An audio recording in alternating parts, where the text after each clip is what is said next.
Hey ladies, I am here with the beautiful Anne Weigeld today to have a very, very special video for you.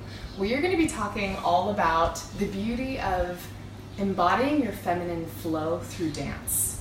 And I met this absolutely beautiful goddess when I was here in Bali, and she was offering up a special dance class specifically around helping women to tap into their beautiful feminine flow, which may sound a little woo-woo, but it is so beautiful. And so I wanted to invite her to talk a little bit about her journey with this, I know you came from the corporate world as well, yeah, and how she's been really able to find her feminine flow and why it's so important for each of us to do that in our own lives. So, welcome, Anne. Thank you for having me. Yeah, absolutely. So, tell me a little bit, what is feminine flow in your eyes? Well, the class I'm teaching, Embody Feminine Flow, it's basically aimed at women to reconnect with their body, but also body, mind, and soul, and really get back into their body, reconnect with their life, be present in the now, and actually seeing the beauty and the goddess that they are already now, stripping away all the learned conditioning, all the learned, you have to be like this, you have to be like that, and say like, no, this is me, and really fully embracing it also with your curves and edges, and just like fully loving you, and then from there seeing how your life actually is improving, and your relationships with yourself and people around you are just improving. That is so beautiful, and I really, really love that. And it's just something I hold so dear to my heart too. So I was so excited to meet you. Anne is a Embody the Feminine Flow dance teacher, and she's also a certified Reiki healer. So she's a very energetic, connected being, and really is tapped into what this really means on a deeper spiritual level. So you were talking a little bit about stripping away all of the expectations of what we think we're supposed to be as women. Can you elaborate on that a little bit and what that actually means? What you were facing, or maybe women that you interact face around those limitations? So we're really kind of, since we're small, actually told, oh, you have to become this, you have to become that.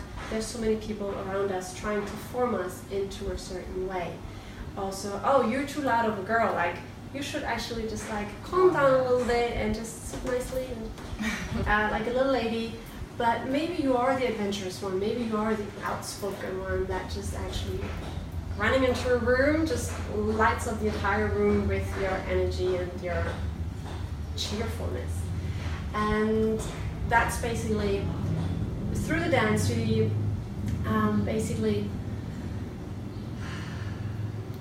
we play with that. We do a little bit of creative play, we get in touch with the movements as well to see, okay, how does it feel to be a loud girl again? How does it feel to be a sensual woman? And how does it feel as well if I actually touch myself, my legs, my hips, maybe even my face? When was the last time you really consciously touched your face and looked at yourself like, oh, actually, look at my cheekbones, they're really pretty, or I have luscious lips, for example. So it really kind of gets you back there and look at yourself and play in a safe space, so that you can say, okay, I always thought actually I was the daring one, so let me just dare explore with my movements during the dance, how it feels. Yes, I love that you say that. And ladies, I'm sure we can all agree. When was the last time that you actually were allowed permission to just feel yourself, right? And just allow yourself to just get back to that sensual, sexual, just like juiciness, right? It gets kind of dried up when we get into this rhythm of who we think we need to be and to conform to the way that life has taught us to be. So I love that you bring that into the play, and especially with having mirrors in the room. Like the work that I share with all of my clients is all about really helping to embrace your image, and using a mirror is a really great tool for that. Because it's hard. It's hard to look in the mirror and not want to judge yourself. You're very scared, like, no, that's not me. Who are you? Ooh, this is me? This is me. And then how does the confidence come through when you do this kind of work? I would say it depends on every person, on every woman. Every time, like when we meet, it is a circle. It might be changing women, it might be some faces you know again. So it depends a little bit on yourself, how quickly you allow to really just arrive and be. And oftentimes what I noticed for me, it took me a couple classes to really say, okay, I'm safe here and I'm allowed to move. Mm-hmm. I remember the first class, which was 3 years back by now. I was there, I was supposed to dance. I'm like, why do I have to dance? I don't want to dance. Like, okay, there's other people dancing too, okay, cool. But you had other women looking at you, and really being there in the center was like, okay, this is kind of really leaving my comfort zone.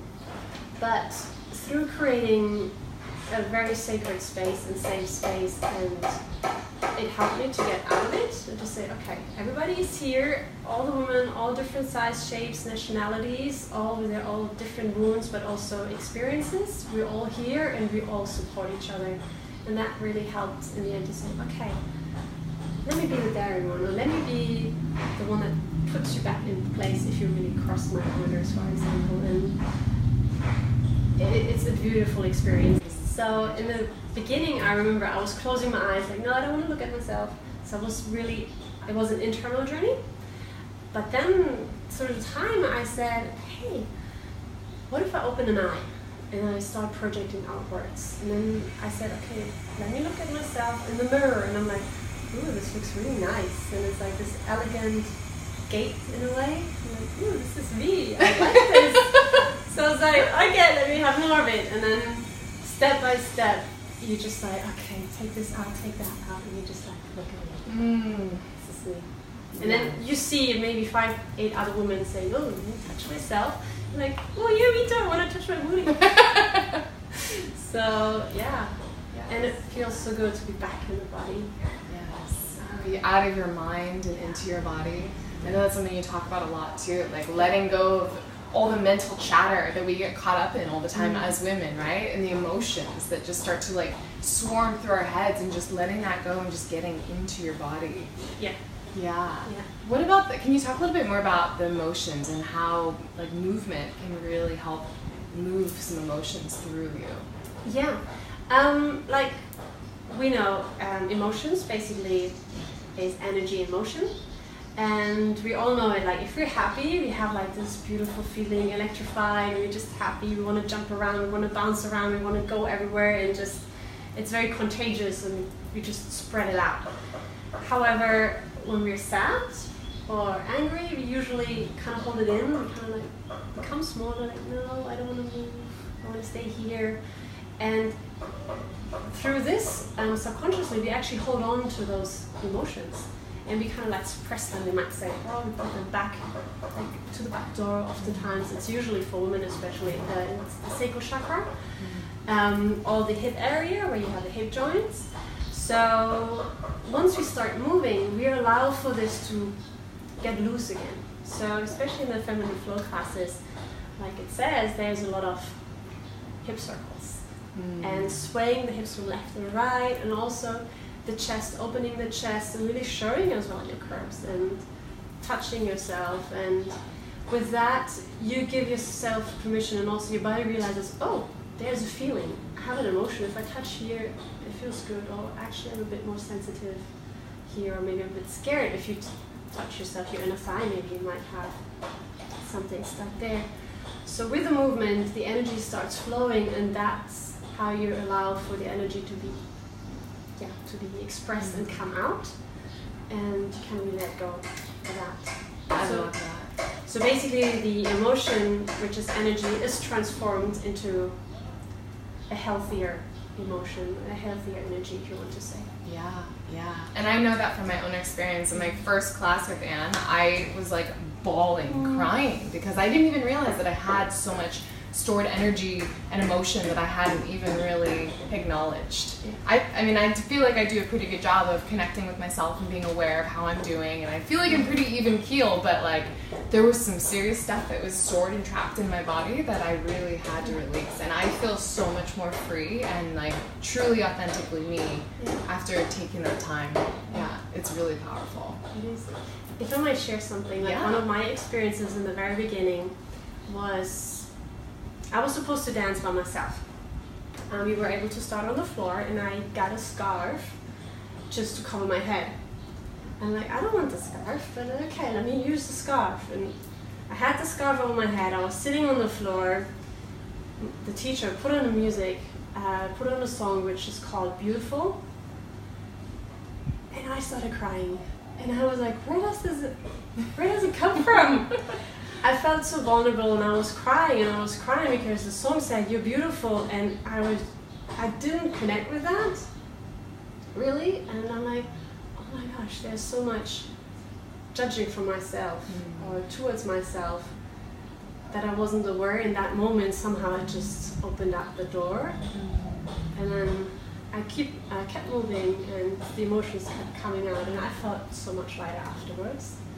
So it's very powerful, and during the journey, the more you dance, you have beautiful dances, like also very, really adventurous, exploring dances, and every other once in a while you hit a dance where new emotions come up, where you're like, oh, I didn't know I had this still stuck inside of me, but it's very liberating, it's empowering, it's a lot of fun as well. And you sometimes realize, oh my gosh, I didn't know this could be me too. It's definitely, it's a beautiful journey.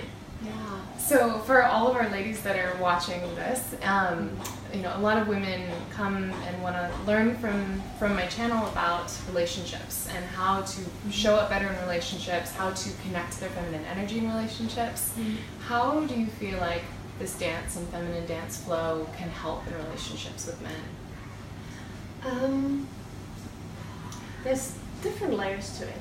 In a way, it's once you start connecting with yourself again and with your body, you start becoming aware of yourself, and you find again that love that you have for yourself, where you say, like, actually, I am deserving of this, and I'm lovable the way I am. So you start taking care of yourself more, which means you put your healthy boundaries, you look after yourself, which means you're, in a way, I say always, your cup is full, and once your cup is full, whatever overflows is for the others. Which means, so if your own cup is full because you allowed for yourself to release whatever is not serving you and giving all that love to you, automatically you are able to give love to the others, which means you will be, in a way, you will be more balanced, which means you will be more patient with your children, for example, or with your partner. And also, what happens is, in a way, as well, like, once you start loving and respecting yourself more, the others will see and say, oh, she's really respecting herself, I need to respect her too. Automatically they get lifted up as well. And what I really love about this work is, so your mindset kind of changes, and it allows them to also say, like, oh, am I respecting myself? So automatically somehow they get pulled into this direction as well, to really want to improve their own relationship with themselves as well, to be then have a better relationship with you as well. Oh, that is so beautiful. And it is so, so true. Yeah. The more that you command respect for your own self, the more you ask for that respect. And you just exude that respect from others as well. Yeah. Beautiful, beautiful. Thank you so much, Anne, for just sharing your wisdom and sharing your gifts with the world and with me. And to all of our listeners here, it's really exciting to have you here, and so excited for your journey. Yeah. Is there anything else you'd like to share before we hop off? Yes. Because when I was talking to you, that's something that came into my mind is because, like, through the dance and the movement and giving yourself permission to touch yourself, I also noticed that, or I've noticed it on myself, that when I go out, as well, when I'm sitting somewhere by myself, maybe like watching the sunset, I'm sitting there and I notice that I start like just caressing my legs and like, oh, this is so nice, but like involuntarily in a way, but it feels so good. So I'm kind of like nurturing myself or just looking there, and like I automatically at some point just start giving to myself, which then basically allows me to give to others. And I just noticed that I'm more present because of this movement, because I'm embodied, and I'm like, hey, I'm here, I'm focusing on the moment right now. And at some point you just realize like how everything is energized inside of your body. So it's, you just really have this beautiful energetic feeling inside of you, around you, and that just basically it's contagious towards others, and then So people get contagious. drawn to you. Yes. Yay! Yes, men, women, dogs, kids. Yes. It's a powerful energy. Feminine energy is Yes. so incredibly powerful. It is. Yeah, well, if you would like to know more about Anne, I'm going to leave all of her details down below. You're welcome to subscribe and follow her on Instagram and check out what she's doing. And yeah, I hope we can do this again sometime. Yeah, and wonderful. continue to talk about it. Yeah. Wonderful. Thanks so much. Thank you. Oh.